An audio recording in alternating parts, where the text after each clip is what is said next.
Process যা হবে right প্রসেসেই হবে, এটুকু আশ্বস্ত করতে পারি আমাদের বাকি সকল রাজনৈতিক দলের নেতৃবৃন্দকে। সংকট যা বলছেন, আমি কোনো সংকট দেখছি না, সংকট দেখছি না। এত আর্লি সংকটের মধ্যে পড়তে আমরা যাচ্ছি না এবং আমরা পড়বো না ইনশাল্লাহ। এখানে সকল জিনিস সংকটকে কাটিয়ে, যেখানে সংকট আছে সেখানে সমাধান আছে, সমস্যা আছে সমাধান আছে, সমাধানের দিকে আমরা সমাধান একটা তো ছিল, ওই সমাধানটা ওই সমাধানে যাওয়া যাবে না। অন্যান্য বিভিন্ন বিষয় রয়েছে, বিশেষ বাস্তবতা, এবং আপনি দেখেন, অপেক্ষা করেন, একটু সময় আমাদেরকে দিতে হবে। এই জায়গা থেকে কিভাবে উত্তরণ করতে হয় সেই সবকিছু তো রেডি আছে, প্রস্তুত রয়েছে। আমরা তো চাই না যে শেখ হাসিনা অথবা অন্য কেউ আইসা কালকে, যেটা আমার ভাই বললেন যে কালকে আবার আসবে, আইসা সবাইকে ফাঁসিতে ঝুলিয়ে দিবে আর এই অবস্থা হবে, এমনটা বাংলাদেশে কখন হয় নাই। অনেকবারই পরিবর্তন হয়েছে, গণ অভ্যুত্থান হয়েছে, 90-এ হয়েছে, 111-এর একটা সরকার ছিল, সেই সরকারের পরও গণতান্ত্রিক রাস্তায় আমরা যে অভিযাত্রা শুরু করেছিলাম। এবারও সংকট ছিল, আগে সংকটটা ছিল গণতন্ত্রের, যে আমরা যে 5ই আগস্টের যে অভ্যুত্থান করেছিলাম, অভ্যুত্থানের পর কিছু শক্তি তারা মনে করেছে যে আমি অভ্যুত্থানের মালিক। এই যে মালিকানা দাবি করা আমরা কখনো বলি নাই। এখানে দেখেন বিএনপির 5 শতাধিক মানুষজন মারা গেছে, শহীদ হয়েছে। আমরা একবারে, আমি নিজে গুলিবিদ্ধ 5 তারিখে, এখনো আমার পায়ে গুলি রয়েছে। আমি যারা বলেন সেই তাদেরকে নিয়ে আমি আমার এলাকায় কিভাবে কার্যক্রম পরিচালনা, সেই সব যারা সমন্বয়ক ছিলেন, আমি সেটা দেখেছি নিজে সামনে থেকে। আমার নেতা এখনকার প্রাইম মিনিস্টার প্রতিদিন আমাকে 2 থেকে 3 বার করে সেখানে নির্দেশ দিয়েছেন কি করতে হবে না করতে হবে, কিন্তু এটা সম্পূর্ণ আড়ালে থেকে জুলাই গণঅভ্যুত্থানে আমরা একবারও বলি নাই। এখন পর্যন্ত তারেক রহমান সাহেব একদিনের জন্য বলেন নাই যে আমি এই গণঅভ্যুত্থানের, কিন্তু এই গণঅভ্যুত্থানের মালিকানা দাবি করে যখন তখনকার সময়ে সৃষ্টি হলো যে নির্বাচনটাকে পিছিয়ে দেওয়া, বারবার এটা নির্বাচন করতে দেওয়া যাবে না, এই সরকার থাকুক না, এটা তো ম্যান্ডেট নিয়ে আসছে। কি ম্যান্ডেট? জনগণের গণ অভ্যুত্থানের ম্যান্ডেট।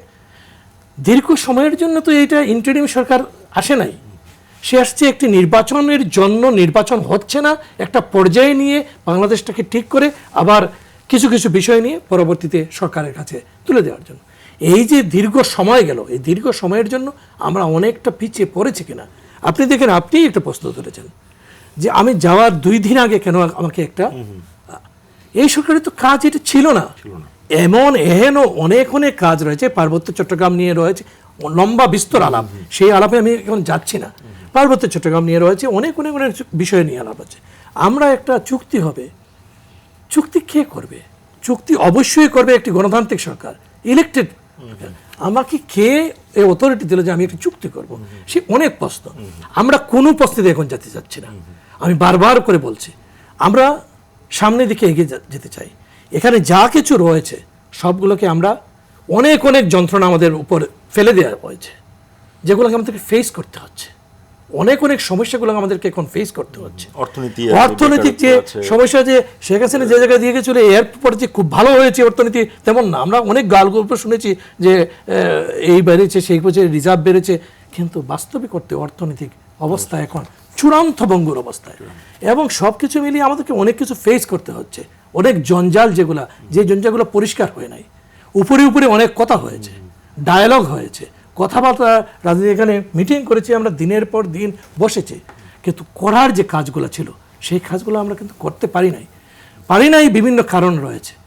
নির্বাচনী জয়লাভ করার পর আপনি দেখেন একটা দিনের জন্য এই ধরনের কোনো সরকার এসেছে কিনা এর আগে, যে প্রথম দিন থেকে শুরু হয়েছে কাজ, এখানে কোনো অবসর নেই। তুমি বসছো, তুমি মন্ত্রী হয়েছো, এটা তোমার কোনো সুযোগ নেই যে তুমি এখানে বসে থাকার, তোমাকে প্রতিদিন কাজ করতে হচ্ছে।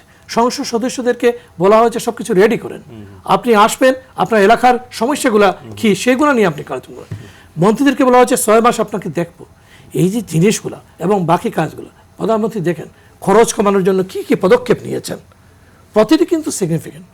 আমরা চাই আমাদের যে সকল সবাই মিলে আমরা দেশটাকে, সংসদটাকে আপনি খুব কার্যকর সংসদ দেখেন কিনা? অবশ্যই এই সংসদটাকে কার্যকর যদি আমরা না করতে পারি তাহলে বিকল্প নেই, আমরা আবার সেই পুরনো রাস্তায় হাঁটবো। আমাদেরকে কাজ করতে দিতে হবে। আমরা বলি না যে আমরা ফ্যাসিস্ট হয়ে উঠবো, সেখানে ভূমিকা রয়েছে। কেউ যদি ফ্যাসিস্ট না হয়ে উঠতে পারে তার জন্য করণীয় রয়েছে। রতন ভাইরা কথা বলবেন, ওনারা কথা বলবেন, সবাই কথা বলবেন, কথা বলার বলতে কোনো বাধা নেই।